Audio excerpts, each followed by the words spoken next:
Pedro Almodóvar y su historia. En la pasada ceremonia de premiación de la edición 81 de la Mostra de Venecia, el certamen cinematográfico más antiguo del mundo, el cineasta español fue reconocido con el León de Oro por su más reciente película, La habitación de al lado, protagonizada por Tilda Swinton y Julianne Moore. Durante el certamen, Almodóvar no pudo evitar hablar de política en conferencias de prensa y hasta en su discurso de agradecimiento, cosa que, en el momento, le valió una ola de aplausos de los asistentes, medios de comunicación y hasta de políticos españoles, quienes festejaron con orgullo el triunfo y las posturas políticas del ya legendario director español. En la rueda de prensa posterior a la proyección de su película, el cineasta dijo: "Si la ultraderecha y el neoliberalismo feroz van juntos, es lo peor que puede ocurrirnos. Y en este momento van de la mano. La extrema derecha quiere convertir a los menores migrantes en invasores. Me parece injusto y estúpido", sentenció el cineasta ante una ola de aprobación y cariño por sus palabras y también por su trabajo. Hasta aquí todo parecía bien, pero ¿qué pasó? Las redes, las malditas redes sociales, le recordaron a esos políticos como Irene Montero, medios como El País y hasta el mismo director cómo sus palabras eran más un postureo ideológico que una convicción real. Hablar de forma crítica en contra del neoliberalismo y la ultraderecha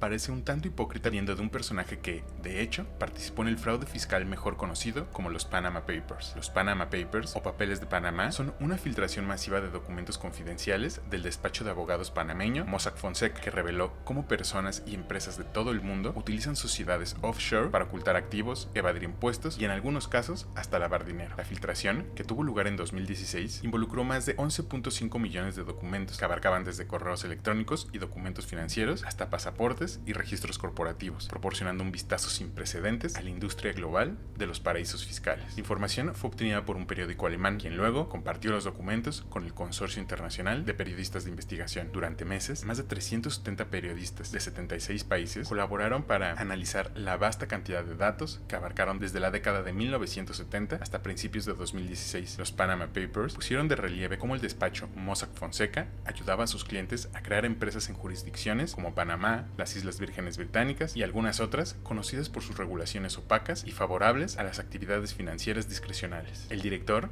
junto a su hermano y productor Agustín Almodóvar, había registrado una sociedad offshore en las Islas Vírgenes Británicas. Según los documentos filtrados, Pedro y Agustín figuraban como directores de la empresa Glamsy S.A., registrada en las Islas Vírgenes Británicas allá por 1991. Este tipo de estructuras financieras offshore son comunes en los paraísos fiscales y suelen usarse para reducir la carga fiscal o para proteger los activos de las fluctuaciones económicas y políticas. La empresa se mantuvo activa hasta 1994, cuando fue disuelta. No hay pruebas directas de que Glamsy S.A. se haya utilizado para actividades ilegales, pero la existencia de una sociedad offshore dio lugar a preguntas sobre transparencia fiscal, especialmente en un contexto donde se conoce el uso de este tipo de entidades para la evasión de impuestos y el lavado de dinero. Tras la publicación de los Panama Papers, Agustín Almodóvar, el hermano de Pedro y productor de sus cintas, asumió la responsabilidad del manejo de las finanzas familiares y se disculpó públicamente por el daño causado a la reputación de su hermano. Agustín explicó que la decisión de crear la sociedad offshore fue un consejo de sus asesores financieros en un momento de inexperiencia por su parte y que la empresa nunca llegó a operar. Además, afirmó que todos los impuestos habían sido pagados correctamente en España. En la era actual, marcada por la sobreabundancia de información y las redes sociales, la política se ha convertido en un espacio de imagen y espectáculo. En ese contexto, un fenómeno que ha ganado visibilidad es el del postureo ideológico, especialmente entre artistas y cineastas que adoptan posturas políticas progresistas sin necesariamente profundizar en los problemas de fondo. Este fenómeno puede asociarse a la izquierda indefinida, una corriente que, sin una base ideológica sólida o una estrategia clara, promueve este tipo de discursos que al final no parecen conectar con los problemas reales de la sociedad ni tampoco el de generar un cambio significativo. Allá en Venecia, Almodóvar habló sobre su película. Es una cinta sobre una mujer que agoniza en un mundo que probablemente también está agonizando. El cambio climático no es una broma. No sé cuántas demostraciones necesitamos para ver. La única solución, aunque tal vez peque de pretencioso, es que cada uno desde su lugar se manifieste en contra de este negacionismo. Tras estas declaraciones, las redes le recordaron al cineasta sus vacaciones en yates de lujo y también las de sus amigos en jets privados, que ahora sabemos contaminan muchísimo.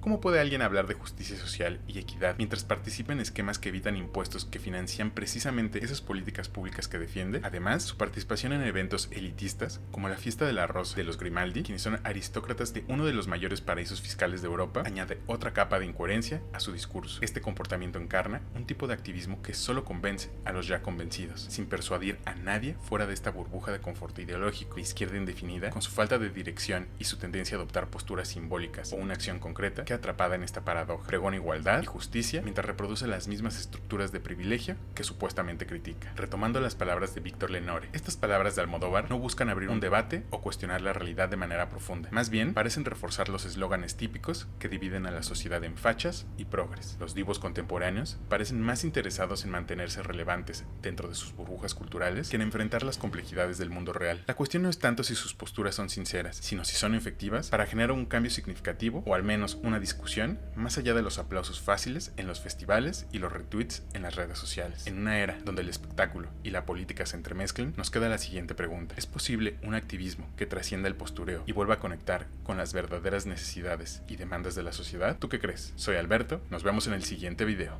Adiós.